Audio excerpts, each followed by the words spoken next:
This is a story about a controversial Confederate statue, the decisions of one university, and the tweets that surrounded this month-long journey. In the summer of 2018, the University of North Carolina at Chapel Hill's campus was riddled with protests regarding the issue of Silent Sam. The statue, which depicted a Confederate soldier, created an uproar of controversy due to the values that many believed it symbolized. 100 years ago, that statue was put there to commemorate fallen soldiers of the Civil War. And since then, that statue has stood to support a system of intolerance, a system of systemic racism. The monument drew active protesters and intrigued spectators alike. It also inadvertently created two distinct sides. On the one hand, there were white supremacists and members of the Sons of Confederate Veterans, also known as the SCV.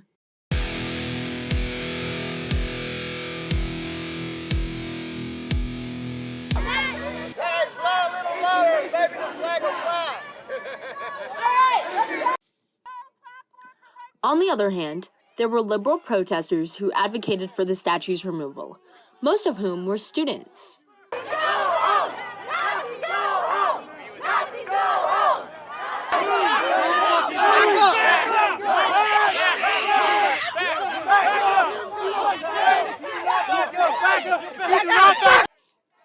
The tumultuous series of events that consisted of strong language, physical altercations, and police arrests finally culminated with the toppling of the Silent Sam statue.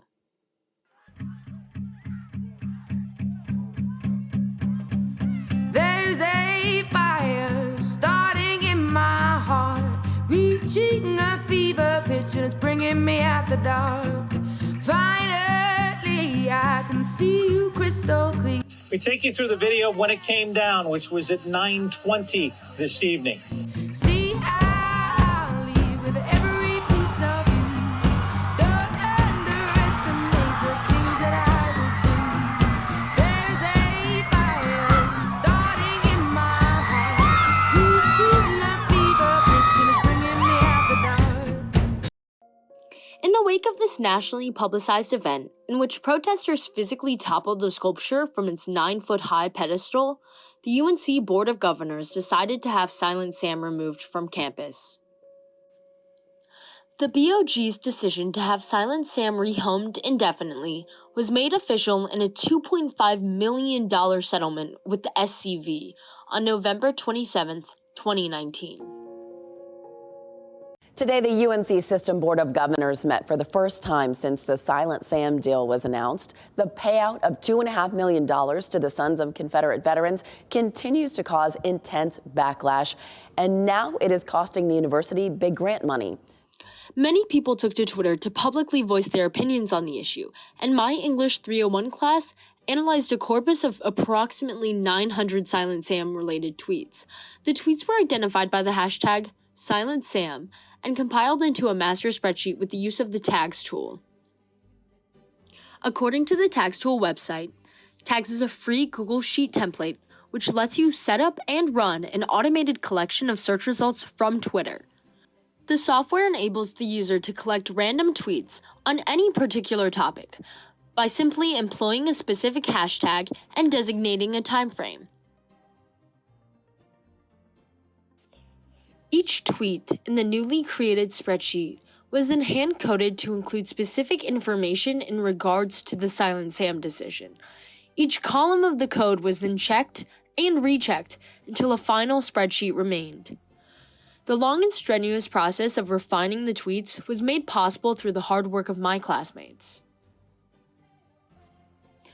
Using this final spreadsheet, I was able to see that a majority of users who composed a tweet about Silent Sam opposed the settlement. As shown by the graph, there was an overwhelming number of Twitter users who took a con stance. To further elaborate, a negative outlook towards the settlement was approximately 13 times more likely than a neutral one, and 22 times more likely than one that was in favor of the decision. Looking at the spreadsheet's type of communication column, I was also able to visually see the distribution of how each tweet was communicated to the public. This was one of the more difficult columns to code due to the sheer number of options that we could have categorized each tweet under. The 8 types of communication were asking for info, associating, call to action, criticizing, informing, joking, provoking, and supporting. Using the information from both the stances that the tweeters took on the settlement and the types of communication in which they articulated their stance, I created a graph that cross-listed a person's stance with the type of communication that they used. As shown by the graph, the most common type of communication across the board was informing. These results are somewhat unexpected for the con and pro stances, because one would expect to see tweets that viewed the settlement in a negative light to use a criticizing approach. Contrastly, one would predict that pro-settlement tweets would use a supporting approach. However, the reasoning behind these results becomes clearer when looking at Twitter as a whole and how it acts as a platform for instant and direct conversation.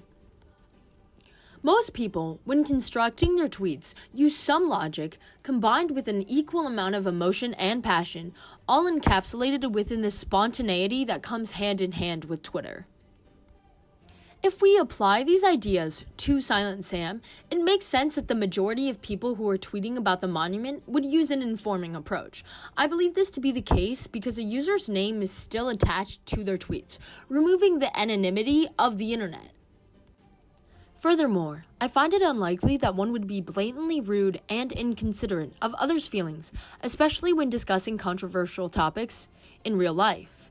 So, I also find it unlikely that the majority of people would express their opinions in that way when using Twitter. Twitter has changed the way that people communicate and interact with each other, but it does not alter the fundamentals of human nature. It's interesting to think about how Twitter and other social media platforms like it will be used in the future.